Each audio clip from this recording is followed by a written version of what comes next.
जय हिंद बच्चों, ज्ञान सागर के इस यूट्यूब चैनल में आपका स्वागत है। आज हम लोग क्लास 10th के केमिस्ट्री के पहला चैप्टर और दूसरा चैप्टर का ऑब्जेक्टिव क्वेश्चन देखेंगे। जो क्लास टेस्ट हुआ था उसमें का कुछ क्वेश्चन है, तो हम लोग बढ़िया से समझेंगे। देखिए, क्वेश्चन आता है कि लौह चूर्ण पर तनु हाइड्रोक्लोरिक अम्ल की अभिक्रिया से क्या होता है। लौह चूर्ण मतलब लोहा है, Fe प्लस तनु HCl हाइड्रोक्लोरिक अम्ल है। इसे अभिक्रिया करने पर क्या बनता है, FeCl2 plus H2 hydrogen gas निकलता है। इसको संतुलित करने के लिए क्या किया जाता है, देखिए Cl2 और H2 दो दो है, दो से गुना कर देंगे तो क्या हो जाएगा, बराबर हो जाएगा। क्वेश्चन कर रहा है कि बताइए क्या प्राप्त होता था, हाइड्रोजन गैस और फेरस फ्लोराइड यानी कि आयरन फ्लोराइड प्राप्त होगा। ऑप्शन नंबर ए, ठीक है ना, हाइड्रोजन गैस और फेरस फ्लोराइड बनता है। अगला सवाल हम लोग देखते हैं। अगला सवाल है कि रासायनिक अभिक्रिया के दौरान किसी पदार्थ में ऑक्सीजन का योग क्या कहलाता है। ऑक्सीजन का योग, ऑक्सीकरण, ऑक्सीकरण इसी को हम लोग कहते हैं उपचयन, उपचयन, है ना। ऑक्सीजन का योग, ऑक्सीजन का योग क्या कहलाता है, चाहे हाइड्रोजन का निष्कासन कहलाता है उपचयन या ऑक्सीकरण। और हाइड्रोजन जुड़ेगा ऑक्सीजन निकलेगा उसे कहते हैं अपचयन, चाहे कहा जाता है अवकरण। अवकरण अभिक्रिया कहलाता है, क्या कहलाएगा, ऑक्सीजन का जुड़ना ऑक्सीकरण चाहे उपचयन होता है, उपचयन। Option number B. अगला सवाल है कि निम्नलिखित कथनों में कौन असत्य है। तो ऑप्शन है ऑक्सीकरण में ऑक्सीजन किसी पदार्थ से जुड़ते हैं, सही है। अवकरण में हाइड्रोजन किसी पदार्थ से जुड़ते हैं, ये भी सही है। ऑक्सीकारक खुद को ऑक्सीकृत करते हैं, ये गलत है, ठीक है। अवकारक खुद को ऑक्सीकृत करते हैं, ये सही है, यानी कि गलत कौन रहेगा, ऑप्शन नंबर सी, आपका सी राइट आंसर होगा। अगला सवाल देखते हैं। क्वेश्चन है कि किसी यौगिक से रासायनिक अभिक्रिया में हाइड्रोजन का हटना क्या कहलाता है। देखिए, ऑक्सीजन का जुड़ना चाहे हाइड्रोजन का हटना ऑक्सीकरण कहलाता है। ऑक्सीकरण को हम लोग कहते हैं उपचयन। ऑक्सीजन का जुड़ना चाहे हाइड्रोजन का निकलना क्या कहलाता है, ऑक्सीकरण, उसी कहते हैं उपचयन, यानी कि ऑप्शन नंबर बी। अगला सवाल है कि अवक्षेपण अभिक्रिया से किस प्रकार का लवण प्राप्त होता है। अवक्षेपण में अवक्षेप के रूप में बाहर निकलता है, उसमें देखिए विलय, विलय का मतलब विलय जाता है ऐसा नहीं है, अविलय होता है, ऐसा होता है अविलय। Option number B. अगला सवाल है कि रासायनिक अभिक्रिया के दौरान किसी पदार्थ में ऑक्सीजन का ह्रास क्या कहलाता है। तो देखिए, ऑक्सीजन का निकलना अच्छा हाइड्रोजन का जुड़ना अपचयन कहलाता है, क्या कहलाता है, अपचयन। एक तरह का अवकरण अभिक्रिया भी कहते हैं, ठीक है।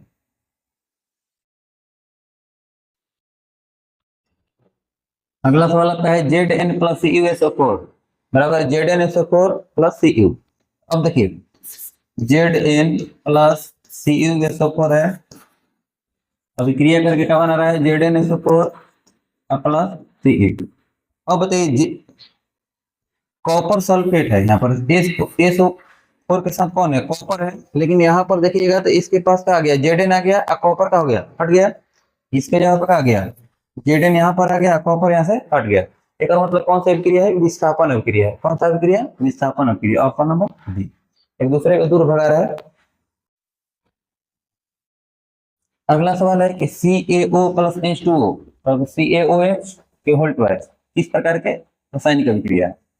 तो बताइए, दो है, दो से मिल करके एक हो जा रहा है, तो क्या कहते हैं, संयोजन कहते हैं। अगर दो कोई यहाँ पर वैल्यू दिया है CaO, CaO प्लस H2O, दो मिल करके एक बन जाता है CaOH होल ट्वाइस, इसको हम लोग क्या कहते हैं, संयोजन अभिक्रिया करते हैं, ठीक ना। अगर एक रहता है, एक टूट के अगर दो बन जाता है तो क्या कहते हैं, अपघटन कहते हैं। ये क्या हो जाएगा आपका, संयोजन अभिक्रिया हो जाएगी, जुड़ रहा है संयोजन। रासायनिक समीकरण में जलीय विलयन को किस प्रतीक द्वारा दर्शाया जाता है। जलीय विलयन को दर्शाया जाता है, विलयन को AQ से दर्शाया जाता है, AQ से विलयन को दर्शाया जाता है। इसलिए सॉलिड में ठोस को दर्शाया जाता है, इससे लिक्विड यानी कि द्रव को दर्शाया जाता है, जिसे गैस को दर्शाया जाता है। विलयन को AQ से दर्शाया जाता है। CuO प्लस H2 बराबर Cu प्लस H2O किस प्रकार की अभिक्रिया है, देखिए रेडॉक्स अभिक्रिया होता है, ठीक ना। रेडॉक्स अभिक्रिया होता है जिसमें उपचयन और अपचयन की प्रक्रिया दोनों एक साथ होती है। उपचयन और अपचयन। उपचयन और अपचयन यानी ऑक्सीकरण और अपहरण की प्रक्रिया एक साथ होती है, क्या कहते हैं? रिडॉक्स अभिक्रिया कहते हैं। एक में दोनों आंसर हो जाएगा, अपचयन भी हो सकता है और उपचयन भी हो सकता है, ठीक ना। अगला सवाल आएगा 8E2O3 प्लस 2Al बराबर बनता है Al2O3 प्लस 2A3, किस प्रकार की अभिक्रिया, ठीक ना। अब देखिए कि एफ के साथ कौन है, देखिए दिया हुआ है Fe2O3 प्लस 2Al, अभिक्रिया के बाद बनता है Al2O3 प्लस 2Fe। अब देखिए कि दोनों एक साथ है यहाँ पर, अगर आप यहाँ पर देखते हैं तो एक दोनों का है, एक साथ है Fe2O3, लेकिन इसके जगह पर क्या बढ़ जा रहा है, Al बढ़ जा रहा है, Al2O3 हो जा रहा है, Fe बाहर निकल जा रहा है, तो क्या कहेंगे, विस्थापन अभिक्रिया कहेंगे, क्या कहेंगे, विस्थापन अभिक्रिया। ऑप्शन नंबर ठीक। निम्नलिखित में से कौन सा उत्पाद लेड नाइट्रेट को गर्म करने पर प्राप्त होता है?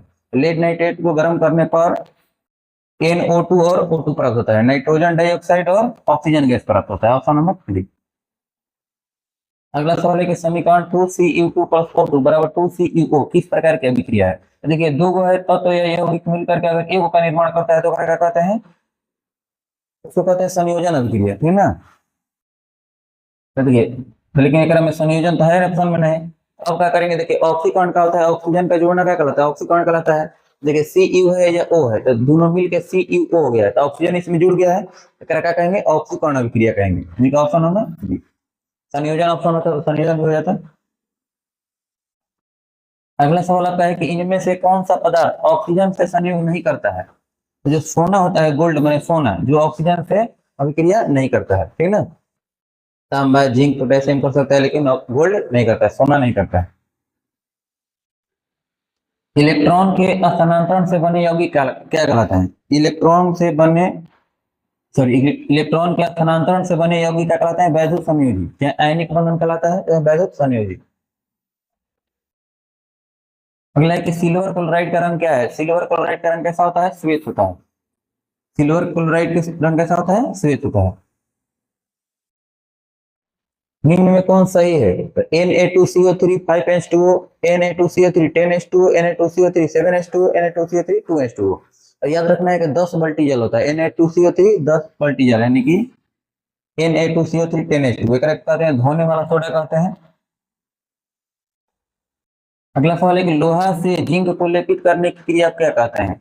लोहा से जिंक को लेपित करने की गैल्वेनीकरण कहा जाता है, क्या कहता है? गैल्वेनीकरण। जिंक की परत चाहते हैं, क्या कहते हैं? गैल्वेनीकरण।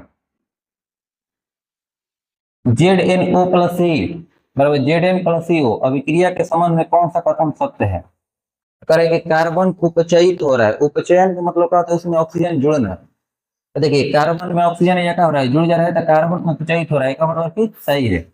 ZnO उपचयित हो रहा है, तो ZnO में से ऑक्सीजन निकल रहा है ना, तो ये रहता है कि ZnO अपचयित हो रहा है, तब सही हो जाता है। कार्बन अपचयित हो रहा है गलत है, क्योंकि कार्बन के साथ ऑक्सीजन का जुड़ रहा है, तो मतलब कि उपचयित हो रहा है।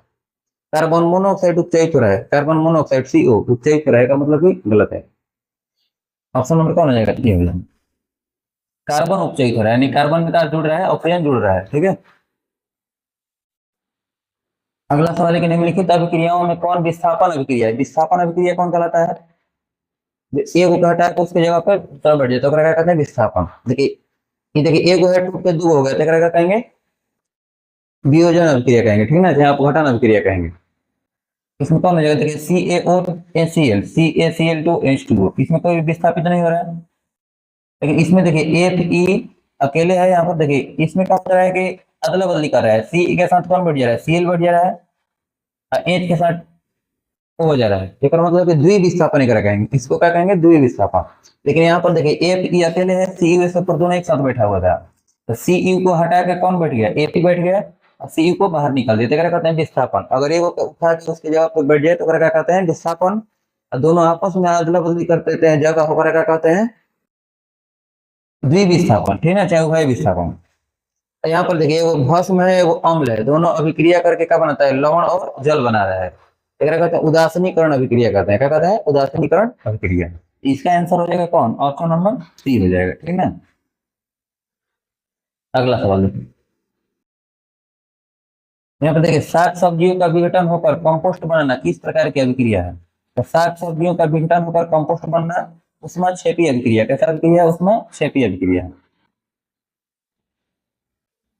उपचयन वह प्रक्रिया जिसमें ऑक्सीजन का योग होता है कि हाइड्रोजन का भी ऑक्सीजन का योग होता है? उपचयन होता है, सही है। हाइड्रोजन का वियोग होता है यानी हाइड्रोजन उसमें से निकलता है, ये भी सही है। इलेक्ट्रॉन का त्याग होता है, सही है। यानी कि इनमें से सभी हो जाएगा, आपका नाम है बी। अगला क्वेश्चन है कि जिन अभिक्रियाओं में ऊर्जा अवशोषित होता है तो उन्हें क्या कहते हैं? जिसमें ऊर्जा अवशोषित होता है क्या कहते हैं? ऊष्माशोषी। क्या कहते हैं? ऊष्माशोषी। जिसमें से ऊष्मा निकलता है क्या कहते हैं? ऊष्माक्षेपी। अगला सवाल होता है कि दो अभिक्रियाएं जिनमें अभिकारकों के बीच आयनों का आदान प्रदान होता है उसे क्या कहते हैं? जब आयन के आदान प्रदान होगा उन्हें क्या कहते हैं? आयन के आदान प्रदान होता है क्या कहते हैं? द्विविस्थापन। सॉरी, वे अभिक्रियाएं जिनमें अभिकारकों के बीच आयनों का आदान प्रदान होता है। आयन का आदान प्रदान होता है क्या कहते हैं? द्विविस्थापन कहेंगे, चाहे उभय विस्थापन कहेंगे। ठीक है।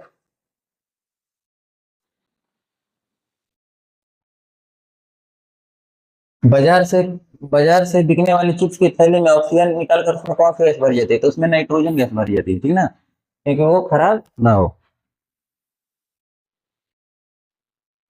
वैसे पदार्थ जिनके उपस्थिति मात्र से किसी अभिक्रिया की दर बढ़ जाती है उसे क्या कहलाता है? उत्प्रेरक। उत्प्रेरक क्या करता है? अभिक्रिया को बढ़ा देता है या घटा देता है। अगला सवाल है कि जिंक तथा लेड कॉपर की अपेक्षा, जिंक और लेड कॉपर की अपेक्षा माने कॉपर से ज्यादा क्रियाशील है कि कम क्रियाशील है? तो जिंक तथा लेड कॉपर की अपेक्षा का है अधिक क्रियाशील है, कॉपर की अपेक्षा अधिक क्रियाशील है, अधिक क्रियाशील है। जिंक तथा लेड कॉपर की अपेक्षा ज्यादा क्रियाशील है। अंगूर का किण्वन रासायनिक प्रक्रिया है, रासायनिक परिवर्तन है, ठीक ना, क्योंकि अंगूर से उसका किण्वन हो जाएगा तो फिर ऊपर से अंगूर हम नहीं बना सकते हैं, तो क्या हो जाएगा? रासायनिक परिवर्तन। भौतिक परिवर्तन में क्या होता है? एक अवस्था से दूसरी अवस्था में जाकर के पुनः अपनी अवस्था में जाता है, क्या कहते हैं? भौतिक परिवर्तन। तो इसका आंसर हो जाएगा ऑप्शन नंबर ए। अगला सवाल है कि निम्नलिखित में कौन ऑक्सीकारक है? H2S क्या होता है? ऑक्सीकारक होता है। निम्न में कौन ऑक्सीकरण नहीं है? निम्न में कौन ऑक्सीकरण नहीं है? तो ऑक्सीकरण कौन होता है? जिसमें ऑक्सीजन की जरूरत होती है, दहन में जरूरत है, श्वसन में जरूरत है, भोजन का पाचन में जरूरत है, अवक्षेपण में जरूरत नहीं है। तो ऑप्शन नंबर डी हो जाएगा। अगला सवाल है कि निम्न में से कौन सूर्य के प्रकाश में अपघटित हो जाता है? तो AgBr यानी कि सिल्वर ब्रोमाइड, सिल्वर ब्रोमाइड। निम्न में कौन अभिक्रिया का लक्षण नहीं है? रंग परिवर्तन, गैसों का निकलना, अवक्षेप का बनना, अभिकारकों का तापक्रम स्थिर रहना। अभिकारकों का तापक्रम स्थिर रहना अभिक्रिया का लक्षण नहीं है, ठीक है। किसी अभिक्रिया में भाग लेने वाले पदार्थ को क्या कहते हैं? किसी अभिक्रिया में भाग लेने वाले पदार्थ को क्या कहते हैं? अभिकारक कहते हैं। क्या कहते हैं? अभिकारक। भाग लेने के बाद में जो प्राप्त होता है क्या कहते हैं? प्रतिफल कहते हैं।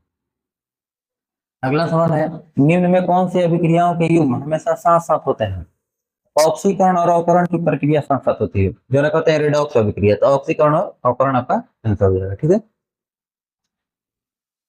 अगला सवाल है कि प्राकृतिक गैस का दहन किस प्रकार का रासायनिक अभिक्रिया है? प्राकृतिक गैस का दहन जो होता है ऊष्माक्षेपी अभिक्रिया। कैसा अभिक्रिया है? ऊष्माक्षेपी अभिक्रिया। अगला सवाल है दानेदार जस्ता पर अणु सल्फ्यूरिक अम्ल डालने पर कौन सा गैस उत्सर्जित होता है? जस्ता पर आपको कौन सा गैस गिराना है? सल्फ्यूरिक अम्ल, H2SO4। H2SO4 क्या बन जाता है? ZnSO4 plus H2। मतलब इसमें कौन सा गैस निकलता है? हाइड्रोजन गैस निकलता है, ऑप्शन नंबर बी, ठीक ना। कोई भी धातु देखिए, तो धातु अगर कभी अम्ल से अभिक्रिया कराता है तो उसमें से कौन सा गैस निकलता है? हाइड्रोजन गैस निकलता है, याद रखिए। लेड नाइट्रेट चूर्ण को एक प्रणाली में लेकर गर्म करने पर भूरे रंग का धुआं उत्सर्जित होता है, तो वह धुआं है किसका है? ऑक्सीजन गैस का है कि नाइट्रोजन डाइऑक्साइड का है कि नाइट्रोजन गैस का है कि लेड ऑक्साइड का है? इसका आंसर हो जाएगा नाइट्रोजन डाइऑक्साइड का है, NO2 का है, ठीक है ना, NO2। अगला सवाल है कि निम्न में कौन सी सूचना रासायनिक समीकरण से प्राप्त नहीं होती है? तो प्रतिक्रिया के रंग, प्रतिफलों के मोलों का अनुपात, अभिकारकों के सूत्र, अभिकारकों में उपस्थित परमाणु। ऑप्शन नंबर ए हो जाएगा प्रतिक्रिया के रंग। अगला सवाल है, नमक के घोल में सिल्वर नाइट्रेट का घोल डालने पर दही जैसा पदार्थ उत्पन्न होता है, यह कौन सी अभिक्रिया है? तो दही जैसा सफेद अवक्षेप प्राप्त होता है, जो कहते हैं अवक्षेपण अभिक्रिया कहते हैं। Option number C. अगला प्रश्न आपका है कि कॉपर चूर्ण को वायु में गर्म करने पर उसके सतह पर कॉपर ऑक्साइड की एक परत जम जाती है, इस परत का रंग कैसा होता है? कॉपर ऑक्साइड का रंग कैसा होता है? परत जम जाता है, उसकी रंग होती है काली रंग होती है। Option number B. अगला सवाल है कि मैग्नीशियम रिबन को वायु में दहन कर मैग्नीशियम ऑक्साइड प्राप्त किया जाता है, इस ऑक्साइड का रंग कैसा होता है? इसका रंग कैसा होता है? उजला होता है। श्वेत क्या है, करेक्ट होता है उजला, सफेद। Option number C. अगला सवाल है कि सूर्य प्रकाश की उपस्थिति में पौधे CO2 और जल से अपना भोजन ग्लूकोज तैयार करते हैं, यह कौन सी अभिक्रिया है? यह प्रकाश रासायनिक अभिक्रिया है। कैसी अभिक्रिया है? प्रकाश रासायनिक अभिक्रिया। इसी के द्वारा प्रकाश संश्लेषण की प्रक्रिया भी पूर्ण होती है। ठीक है। अगला सवाल आता है, श्वसन किस प्रकार का रासायनिक अभिक्रिया है? तो श्वसन एक उपचयन उपचयन होगा कि संयोजन होगा कि ऊष्मा क्षेपी की ऊष्मा शोषित? तो श्वसन एक प्रकार का कैसा है अभिक्रिया है? उपचयन अभिक्रिया है। उपचयन कहीं कहीं ऊष्मा क्षेपी भी देता है, क्या होता है? ऊष्मा क्षेपी, कहीं कहीं उपचयन भी दिया रहता है। इसका आंसर हो जाएगा ऊष्मा क्षेपी अभिक्रिया। कहीं कहीं उपचयन भी दिया रहता है, ठीक है, उपचयन सर। हालांकि ऊष्मा क्षेपी रहेगा तो ऊष्मा क्षेपी टिक कीजिएगा। ऑप्शन नंबर सी। 44 नंबर सवाल है कि लोहा एवं इस्पात को जंग से सुरक्षित रखने के लिए उस पर किस धातु की पतली परत चढ़ाई जाती है? लोहा और इस्पात पर कौन सा परत चढ़ाया जाता है? तो जिंक की परत चढ़ाया जाता है, जस्ता के, जिसे गैल्वेनीकरण कहा जाता है। धातु के ऑक्साइड सामान्यतः होते हैं, तो धातु के ऑक्साइड कैसे होते हैं? क्षारीय होते हैं। कैसे होते हैं? क्षारीय। अधातु के ऑक्साइड अम्लीय होते हैं, अ से अधातु, अ से अम्लीय, ठीक है ना। अधातु के ऑक्साइड अम्लीय होते हैं, धातु के ऑक्साइड क्षारकीय होते हैं। अगला सवाल देखते हैं हम लोग, सोना निम्नलिखित में से किस द्रव में घुल जाता है? सोना जो होता है अम्लराज, अम्लराज किसको कहते हैं? अम्लराज जो होता है HCl और HNO3, HNO3 यानी कि हाइड्रोक्लोरिक अम्ल और नाइट्रिक अम्ल के मिश्रण जो होता है क्या कहते हैं? अम्लराज, चाहे कहा जाता है एक्वारेजियर। इसका जो अनुपात होता है 3:1 के अनुपात में होता है। इस अनुपात में मिलाइएगा तब जाकर के सोना का हो जाएगा, घुल जाएगा, अन्यथा सोना नहीं घुल पाएगा। सांद्र सल्फ्यूरिक अम्ल गलत हो जाएगा, सांद्र नाइट्रिक अम्ल भी गलत है, इनमें से सभी गलत है, अम्लराज हो जाएगा। Option number A. अगला सवाल है कि कुछ ऐसे पदार्थ होते हैं जिनकी गंध अम्लीय या क्षारकीय माध्यम में बदल जाते हैं, उन्हें क्या कहते हैं? गंधीय सूचक कहते हैं। ऐसा सूचक कहेंगे गंध, गंध के द्वारा बतला रहा है तो गंधीय सूचक हो जाएगा। देखिए सभी अम्लों में पाया जाता है, तो सभी अम्लों में क्या पाया जाता है? ऑक्सीजन के, हाइड्रोजन के, कैल्शियम के, नाइट्रोजन, तो सभी अम्लों में पाया जाता है हाइड्रोजन। अम्ल में H+ आयन पाया जाता है, अम्ल में H+ आयन पाया जाता है, और भस्म में OH- आयन पाया जाता है। अम्ल रहेगा तो H+ आयन, भस्म रहेगा तो OH- आयन। अम्ल का जो pH मान होता है क्या होता है? 7 से कम होता है, उदासीन के 7 होता है, और भस्म का होता है 7 से अधिक होता है। ठीक है। अगला सवाल आपका है कि दांतों का क्षय कब प्रारंभ हो जाता है? जब मुंह का pH 5.5 से अधिक हो जाता है, कि जब मुंह का pH 5.5 से कम होने पर, कि मुंह का pH 7 होने पर, कैंसी कोई नहीं। तो मुंह का pH यदि 5.5 से कम हो जाता है क्या होता है? दांत क्षय होने लगता है, मिट्टी झड़ने लगता है दांत। अगला सवाल आपका है कि हमारे पेट उदर में कौन सा अम्ल उत्पन्न होता है? तो हमारे पेट में कौन सा अम्ल उत्पन्न होता है? हाइड्रोक्लोरिक अम्ल, HCl। ठीक है, ऑप्शन नंबर सी। अगला सवाल है कि धोने का सोडा का रासायनिक सूत्र क्या है? धोने का सोडा का रासायनिक सूत्र होता है Na2CO3 10H2O। याद रखना है कि कपड़ा धोने के लिए 10 बाल्टी जल चाहिए, Na2CO3 10H2O। Option number Na2 है जी, Na2CO3 10H2O, option number A, Na2CO3 10H2O। अगला सवाल आपका है कि बेकिंग सोडा का रासायनिक नाम क्या है? बेकिंग सोडा कहते हैं NaHCO3, सोडियम बाइकार्बोनेट, चाहे सोडियम हाइड्रोजन कार्बोनेट कहते हैं। सोडियम बाइकार्बोनेट या sodium hydrogen carbonate. Sodium hydrogen carbonate कहां पर है? ऑप्शन नंबर बी है। अगला सवाल देते हैं, जल की अस्थायी कठोरता को हटाने के लिए किसका उपयोग किया जाता है? जल की अस्थायी कठोरता को हटाने के लिए धोने का सोडा का उपयोग किया जा रहा है, धोने का सोडा। अगला सवाल आता है कि सोडा अम्ल अग्निशामक में किसका उपयोग किया जाता है? सोडा अम्ल अग्निशामक में सोडियम बाइकार्बोनेट का प्रयोग किया जाता है। सोडियम बाइकार्बोनेट क्या है? Sodium hydrogen carbonate, option number C. अगला सवाल आता है जिप्सम का रासायनिक सूत्र क्या होता है? तो जिप्सम का रासायनिक सूत्र होता है CaSO4 2H2O। CaSO4 2H2O। CaSO4 half H2O होता है प्लास्टर ऑफ पेरिस का। किसका होता है? Plaster of Paris. NaCl होता है साधारण नमक के। इसका आंसर क्या हो जाएगा? CaSO4 2H2O। अगला सवाल है कि निम्न में कौन आयनिक यौगिक है? आयनिक कौन का रहेगा? जिसमें धातु और अधातु दोनों रहेगा, ऊपर क्या कहेंगे? आयनिक। देखिए धातु धातु दोनों कौन में है? CH4 दोनों अधातु है, CO दोनों अधातु है, CaCl, Ca का हो गया धातु हो गया, Cl का हो गया अधातु हो गया। धातु और धातु मिलेगा तो क्या कहेंगे? आयनिक यौगिक। तो ऑप्शन नंबर कौन हो जाएगा? सी हो जाएगा। अगला सवाल है कि निम्न में कौन सा पदार्थ ऑक्सीजन से संयोग नहीं करता? ऑक्सीजन से संयोग नहीं करता है गोल्ड, यानी कि सोना जो होता है ऑक्सीजन से अभिक्रिया नहीं करता है, ऑप्शन नंबर बी।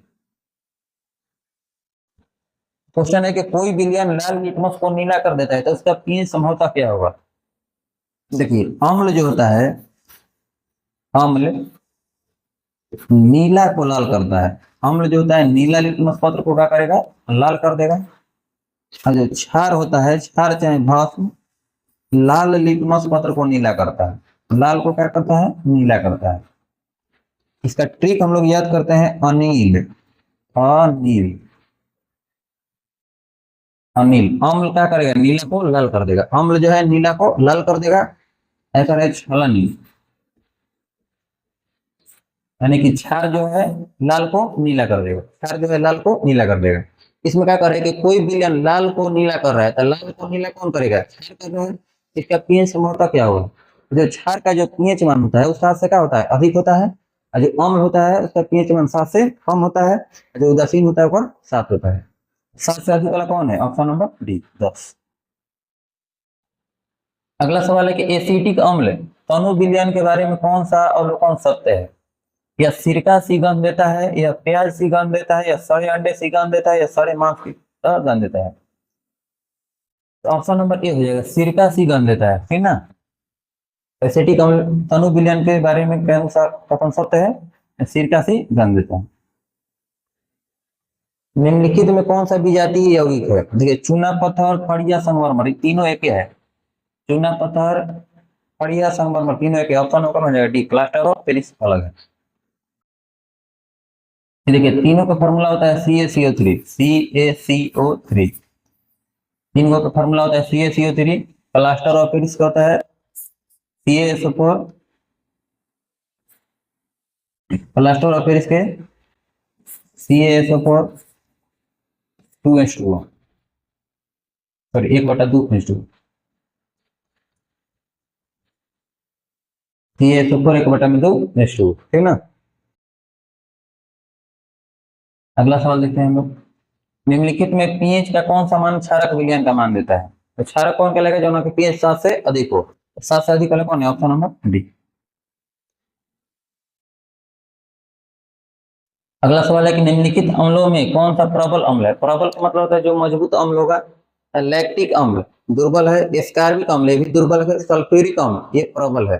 देखिए प्रबल में 3 वो बस आप नाम याद रखिए, HCl, H2SO4, HNO3। इसको कहते हैं हाइड्रोक्लोरिक अम्ल। हाइड्रोक्लोरिक अम्ल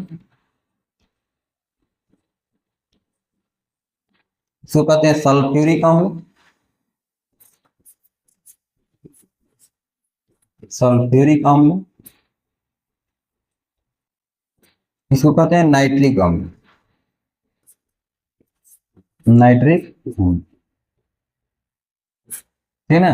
अब प्रबल भस्म में 2 नाम याद रखिएगा, NaOH sodium hydroxide, KOH potassium hydroxide, ठीक है। इसमें बस 3 नाम याद रखना है अम्ल में, हाइड्रोक्लोरिक अम्ल, सल्फ्यूरिक अम्ल, नाइट्रिक अम्ल। एक अलावा जितना आएगा सब दुर्बल हो जाएगा। इसमें प्रबल क्षार में NaOH और KOH, बाकी सबका आ जाएगा दुर्बल हो जाएगा, ठीक है। अगला सवाल देखिए। क्वेश्चन है कि निम्नलिखित क्षारकों में कौन प्रबल क्षारक है। तो प्रबल क्षारक अभी तुरंत पता है कि NaOH और एगो KOH, दो को याद रखना है, ठीक है। अगला सवाल है कि लिटमस विलयन जो बैगनी रंग का रंजक होता है या किस पदार्थ का बना होता है। तो लाइकेन का बना होता है। किसका बना होता है? लाइकेन का बना होता है। किसका बना होगा? लाइकेन का बना होगा। ऑप्शन नंबर बी, लाइकेन का बना होता है। निम्नलिखित में कौन द्विक्षारकीय अम्ल है? द्विक्षारकीय अम्ल कौन है? HCl है कि H3PO4 है कि HNO3 है कि H2SO4? इसका आंसर हो जाएगा H2SO4। सल्फ्यूरिक अम्ल जो है द्विक्षारकीय अम्ल है, ठीक है। कौन हो जाएगा? तो ऑप्शन नंबर डी। अगला सवाल देखेंगे, दांतों को साफ करने के लिए दंत मंजन प्राय होता है। दंत मंजन कैसा होता है? क्षारीय होता है। दंत मंजन कैसा होता है? क्षारीय होता है। दंत मंजन जो होता है क्या? क्षारीय होता है, ठीक है ना। क्योंकि मुंह का पीएच जो होता है कम हो जाता है तो इसको अम्लीय हो जाता है, तो इसको बढ़ाने के लिए क्या किया जाता है? क्षार का प्रयोग किया जाता है, जो कि उदासीन बना देता है। जब CO2 गैस को पानी में घोला जाता है तो विलयन का पीएच, CO2 की प्रकृति कैसी होती है? अम्लीय होती है। कैसी होती है? अम्लीय। जब अम्लीय बनेगा तो इसका पीएच क्या हो जाएगा? 7 से कम हो जाएगा। Option number C. निम्नलिखित में किस विलयन का उपयोग दीवारों की सफेदी करने के लिए किया जाता है? दीवारों की सफेदी करने के लिए चूना का प्रयोग किया जाता है। चूना कहा जाता है CaOH के होल ट्वाइस। चूना में पानी मिला दीजिएगा तो क्या बन जाएगा? CaOH के होल ट्वाइस। बुझा हुआ चूना भी कहा जाता है, ठीक है। तो calcium hydroxide, option number B. अगला सवाल है कि लवण Na2CO3 का जलीय विलयन क्या होता है? क्षारकीय होता है। तो क्षारीय होता है तो इसके पीएच मान का होगा? 7 से अधिक होगा। ऑप्शन नंबर बी हो जाएगा। अगला सवाल है कि एसिटिक अम्ल का आईयूपीएसी नाम बताइए। एसिटिक अम्ल का आईयूपीएसी नाम होता है एथेनोइक अम्ल। क्या होता है? एथेनोइक अम्ल। जो फॉर्मिक अम्ल होता है वो होता है मेथेनोइक अम्ल, ठीक है। इसका आंसर क्या हो जाएगा? एथेनोइक अम्ल। अगला सवाल है कि निम्नलिखित में कौन सा आयन लाल लिटमस को नीला कर सकता है। तो बताइए, लाल को नीला कौन करता है? लाल को नीला करता है क्षार। लाल को नीला कौन करता है? क्षार। तो क्षार में कौन सा आयन पाया जाता है? OH minus. क्षार में पाया जाता है OH माइनस आयन। अम्ल में कहेगा तो H प्लस आयन। देखिए, प्लास्टर और पेरिस का रासायनिक सूत्र क्या होता है? तो प्लास्टर और पेरिस का रासायनिक सूत्र होता है CaSO4 1/2 H2O। क्या होता है? CaSO4 1/2 H2O। CaSO4 2H2O का क्या होता है? जिप्सम का होता है। Na2CO3 10H2O ये धोने वाला प्रोडक्ट होता है, ठीक है। अगला सवाल देखते हैं, लिटमस विलयन जब न तो अम्लीय होता है और न ही क्षारीय, तब यह किस रंग का होता है? तब बैगनी होता है। जब न अम्लीय रहे न क्षारीय तो कैसा होता है? बैगनी होता है। टिंचर आयोडीन विलयन बना होता है एथिल एल्कोहल में कि क्लोरोफॉर्म में कि कार्बन टेट्राक्लोराइड में कि ईथर में? एथिल एल्कोहल और आयोडीन का मिश्रण होता है। टिंचर आयोडीन किसका मिश्रण होता है? एथिल एल्कोहल और आयोडीन का। हमने राज्य में ACl और HNO3 का अनुपात बताया। तो ACl का अनुपात होता है 3, HNO3 का होता है 1, यानी कि 3:1। Option number D. अगला सवाल है कि निम्नलिखित यौगिकों में कौन दुर्बल अम्ल है? आपको प्रबल अम्ल बस 3 को याद करवाए हैं। कौन कौन? HNO3, ACl, H2SO4। जन बच के होता है दुर्बल CH3COOH, एकरा के कहते हैं एसिटिक अम्ल। सभी अम्ल जल में घुलकर प्रदान करते हैं तो H प्लस आयन प्रदान करते हैं। H प्लस आयन जो भस्म रहेंगे OH माइनस। अगला सवाल है कि निम्नलिखित में से किसके द्वारा औद्योगिक क्षेत्र में अम्ल वर्षा होती है? क्लोरोफ्लोरोकार्बन के सल्फर डाइऑक्साइड, ओजोन के कार्बन डाइऑक्साइड। तो सल्फर डाइऑक्साइड के कारण होता है, ठीक है ना, SO2 के कारण होता है। अगला सवाल आता है कि बेकिंग पाउडर एक मिश्रण है। तो बेकिंग पाउडर जो मिश्रण होता है NaHCO3 और टार्ट्रिक अम्ल, यानी कि सोडियम बाइकार्बोनेट और टार्ट्रिक अम्ल का मिश्रण होता है। Option number D. अगला सवाल आता है कि निम्न में कौन भस्म नहीं है? कौन भस्म नहीं है? तो CaO calcium oxide, NaCl, NaOH, Na2CO3। NaCl जो होता है एक साधारण नमक होता है, क्या होता है? लवण होता है। क्या होता है? लवण होता है NaCl। ऑप्शन नंबर बी, भस्म नहीं है। निम्नलिखित में कौन प्राकृतिक सूचक है? प्राकृतिक सूचक में कौन? हल्दी। तो प्राकृतिक सूचक है मेथिल ऑरेंज और फिनाइलफ्थैलीन। कृत्रिम सूचक है, रंग प्रदान करता है, मतलब अम्लीय और क्षारीय के बारे में बतलाता है। आंसर कौन हो जाएगा? हल्दी हो जाएगा। Option number D. अगला सवाल है कि अम्लीय वर्षा के जल का पीएच मान होता है। तो अम्लीय वर्षा के जल का पीएच मान होता है 5.6 से कम होता है, 5.6 से कम। अगला सवाल आपका है कि बुझे हुए चूने का रासायनिक नाम। बुझा हुआ चूना किसको कहते थे? CaOH को होल ट्वाइस। क्या कहते हैं? बुझा हुआ चूना। और CaO को कहा जाता है अनबुझा चूना। एक पढ़ेंगे calcium hydroxide. Calcium hydroxide, option number D. अगला सवाल आता है कि मिट्टी की क्षारीयता को दूर करने के लिए मिट्टी में क्या मिलाई जाती है? मिट्टी में मिलाया जाता है जिप्सम मिलाया जाता है। क्या मिलाया जाता है? जिप्सम। जिप्सम के फॉर्मूला क्या होता है? CaSO4 2H2O। CaSO4 2H2O, ठीक है। जब अगर अम्लीय रहेगा, अम्लीयता को दूर करने के लिए चूना पत्थर चाहे कली चूना, ठीक है, चाहे कैल्शियम हाइड्रोक्साइड मिलाया जाता है, ठीक है। जब क्षारीय रहेगा तो इसको दूर करने के लिए जिप्सम मिलाया जाता है। इतना ही टोटल सवाल था। उम्मीद है कि सभी क्वेश्चन आपको बढ़िया समझ में आया होगा। अगर समझ में आया तो अपने दोस्तों को जरूर शेयर कीजिए, सपोर्ट कीजिए, ठीक है। Okay, thank you.